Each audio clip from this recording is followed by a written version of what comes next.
नमस्कार, स्वागत है आप सभी का। तो जैसा कि हम सभी जानते हैं कि आज के दौर में टीचिंग जॉब एक बहुत ही अट्रैक्टिव जॉब के रूप में उभरने लगा है, क्योंकि इस जॉब में ना सिर्फ आपको अट्रैक्टिव सैलरी मिलती है, गवर्नमेंट की बात कर रहा हूं मैं, बल्कि आपको समाज में एक रिस्पेक्टेड प्लेस भी मिलता है। तो आज के वीडियो में हम लोग जानेंगे, वैसे अभ्यर्थियों के लिए वीडियो काफ़ी इंपॉर्टेंट है जो बीएड करने की सोच रहे हैं या बीएड कर चुके हैं, क्योंकि सही इन्फॉर्मेशन ना सिर्फ आपको किसी पार्टिकुलर फील्ड में नॉलेज देगा, बल्कि आगे आने उठाने वाले स्टेप्स आपके द्वारा जो उठाए जाएंगे उसमें भी उनका जो इंपॉर्टेंस होता है बहुत ज़्यादा हो जाता है। ठीक है, क्योंकि सब खेल है सही डिसीजन का। आप सही डिसीजन लीजिएगा, आप बहुत बेहतर कीजिएगा लिमिटेड रिसोर्सेज में, लेकिन एक गलत निर्णय आपकी ज़िंदगी को आप अनुभव किए भी होंगे, आपके लाइफ में ऐसा हुआ होगा कि गलत निर्णय आपको काफ़ी लॉस किया होगा। ठीक है, तो आज के वीडियो में हम लोग जानेंगे सब्जेक्ट कॉम्बिनेशन, जो कि एक बहुत बड़ा मिथक है। बच्चों के मन में बहुत ज़्यादा कन्फ्यूजन होते हैं इसको लेकर के। प्राइमरी, टीजीटी और पीजीटी तीनों के बारे में हम लोग चर्चा करेंगे विस्तार से। ठीक है, तो ये वीडियो सभी के लिए इंपॉर्टेंट है जो बीएड कर रहे हैं या करने की सोच रहे हैं, कर चुके हैं। तो काइंडली इस वीडियो को शेयर जरूर वहां तक पहुंचा दीजिएगा जहां बच्चों को जरूरत है। ठीक है, स्टार्ट करते हैं हम लोग। सबसे पहले जो सबसे बड़ा मिथक है वो है, जब बच्चे बीएड कर रहे होते हैं तो उसी टाइम में उनके मन में डाला जाता है कि आपको चुनना है एक दो मेथड पेपर, आपको दो मेथड पेपर ऑप्ट करना है। अब बच्चों को ऐसा लगता है कि जो दो मेथड पेपर हम ऑप्ट करेंगे हम उसी में टीचर बन पाएंगे, ऐसा उन्हें जनरली लगता है। हो सकता है कि 50% ना लगता हो, लेकिन उनकी मैं बात कर रहा हूँ जिन कन्फ्यूजन है, क्योंकि बहुत सारे बच्चों से मुझसे कॉल के माध्यम से, व्हाट्सअप के माध्यम से, यूट्यूब कमेंट के माध्यम से मुझे ये सवाल पूछा गया है, तब जाकर मैं आपके डाउट्स को दूर कर रहा हूँ। ठीक है, तो टीचर आप उसी सब्जेक्ट में बन सकते हैं जिसको आपने मेथड पेपर के रूप में ऑप्ट किया है, लेकिन ध्यान रखिएगा ये बिल्कुल भी गलत है। पहले इस मिथक को आप दूर कर लीजिए। ठीक है, अब क्यों, क्या होता है और ऐसा नहीं होता सर, कैसे होता है और हमें क्या लाभ मिल सकता है, हमारा क्या नुकसान है, सब पे हम लोग बारी बारी से बात करेंगे। सबसे पहले आते हैं प्राइमरी पे। ठीक है, प्राइमरी पे हम जानते हैं कि according to Supreme Court judgment 1 to 5 teacher के लिए बीएड आर नॉट अलाउड। पहले हुआ करता था, बहुत पहले नहीं था, फिर अप्लाई, फिर अलाउ मिला, फिर बीएड जो है नॉट अलाउड कर दिया गया। ठीक है, प्राइमरी के लिए।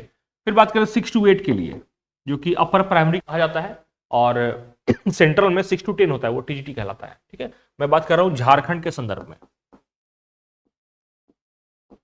ठीक है, तो 6 to 8 के लिए BEd, yes, BEd are eligible. और यहां पे सब्जेक्ट कॉम्बिनेशन कुछ मायने नहीं रखता है, मतलब कि आपका यहां देखा जाएगा कि ग्रेजुएशन में क्या सब्जेक्ट है। ठीक है, ग्रेजुएशन में क्या सब्जेक्ट है। हम जानते हैं कि 6 to 8 में झारखंड में 3 तरह के टीचर्स की नियुक्ति होती है। पहला होता है मैथ साइंस, जो टीचर बहाल होंगे वो मैथ और साइंस दोनों पढ़ाएंगे विद्यालय में। दूसरे होते हैं एसएसटी, इसमें जो बहाल होंगे वो कंप्लीट एसएसटी पढ़ाएंगे। और तीसरा होता है लैंग्वेज, मतलब जो लैंग्वेज बहाल हुए वो इंग्लिश, हिंदी सब पढ़ाएंगे। बात मैं कर रहा हूँ 6 to 8 का।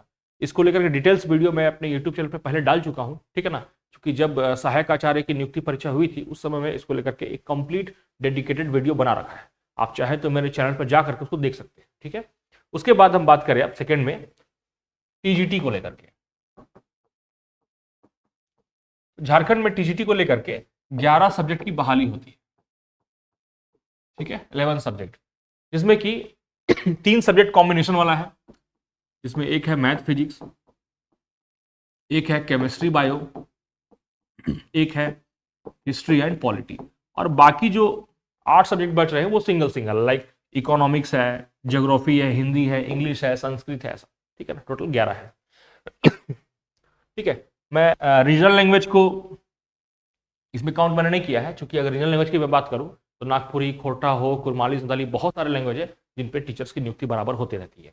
मैं बात कर रहा हूँ टीजीटी के संदर्भ में। तो यहाँ जो आपकी योग्यता मांगा जाएगा, आप चाहे कोई भी नोटिफिकेशन, कोई भी विज्ञप्ति, कोई भी एडवर्टीजमेंट उठा लीजिए, यहाँ पे आपसे मांगा जाएगा योग्यता graduation with concern subject with this percentage. अब वो परसेंट जनरल और एसटी एससी के लिए वेरी करता है, 50% है, एसटी एससी के लिए 45% है, ऐसा वेरी करता है। वो हम लोग नियुक्ति प्रक्रिया जो एडवर्टीजमेंट है उस पर देखेंगे। ठीक है ना, लेकिन आपसे मांगा जाएगा graduation with concern subject with this percentage plus just BEd. BEd मतलब just BEd, BEd with this subject कहीं भी आपको लिखा हुआ नहीं मिलेगा, इस बात को याद रखिएगा, ठीक है ना। तो बीएड मतलब सिर्फ बीएड होता है। अब इसका बेनिफिट क्या होगा? इसका बेनिफिट ये होगा कि आपने अगर डबल ग्रेजुएशन किया है, लाइक आपने अगर इकोनॉमिक्स में ग्रेजुएशन कर लिया है और ज्योग्राफी में भी ग्रेजुएशन किया है, मींस आप दो दो टीजीटी फॉर्म भरने के लिए एलिजिबल हो जाइएगा। आप ज्योग्राफी के भी टीचर बन सकते हैं और इकोनॉमिक्स के भी। आप अगर सभी विषय में करते हैं ग्रेजुएशन, क्योंकि ये टेक्निकली संभव नहीं है, ठीक है ना, तो आप सभी में टीचर के लिए अप्लाई कर सकते हैं। कहीं कोई भी डाउट आप मत रखिएगा इस चीज को लेकर के। ऐसे बहुत सारे डॉक्यूमेंट वेरिफिकेशन के टाइम हो या फिर बहुत टाइम ऐसा समस्या आया था और मैं बच्चों को आश्वस्त कराया था और उनका वैसा हुआ भी।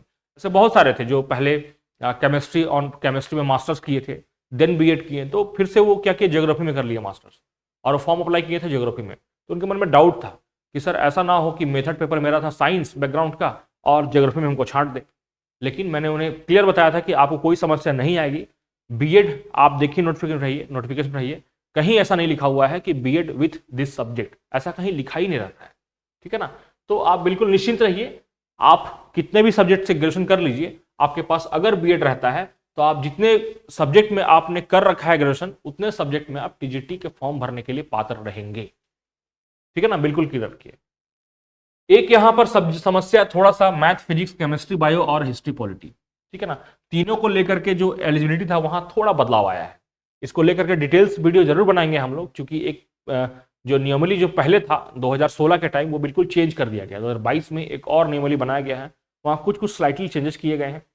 इसके अलावा संस्कृत विषय में भी चेंजेस किया गया है, ठीक है ना। तो कुछ कुछ चेंजेस हैं, जैसे कि पहले क्या था, सब्सिडरी वाले, जैसे कि आपका केमिस्ट्री ऑनर्स है और मैथ एंड फिजिक्स सब सी में है, तो अकॉर्डिंग टू लास्ट 2016 वाला जो हुआ था नोटिफिकेशन, वहां पे आप मैथ फिजिक्स में फॉर्म भरने के लिए योग्य थे। लेकिन अब नए नियमावली के अनुसार अगर आपका केमिस्ट्री ऑनर्स है और मैथ फिजिक्स सब्सिडरी है, तो आप झारखंड में हाई स्कूल टीचर बनने के योग्य ही नहीं है, ठीक है ना।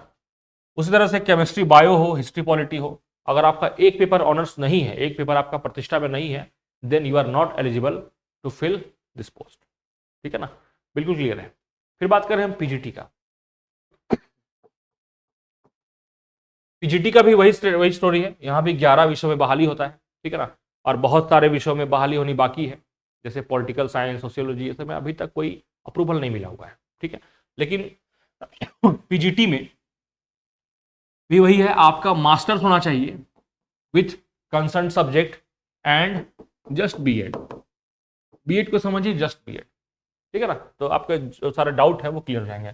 मतलब कि आपके मास्टर्स 4 सब्जेक्ट में है और आपने बीएड एक पे कर रखा है, तो आप चारों विषय में पीजीटी भरने के योग्य है और चारों विषय में आप फॉर्म अप्लाई कर सकते हैं, आप एग्जाम ले सकते हैं, चारों के डिवी में जा सकते हैं।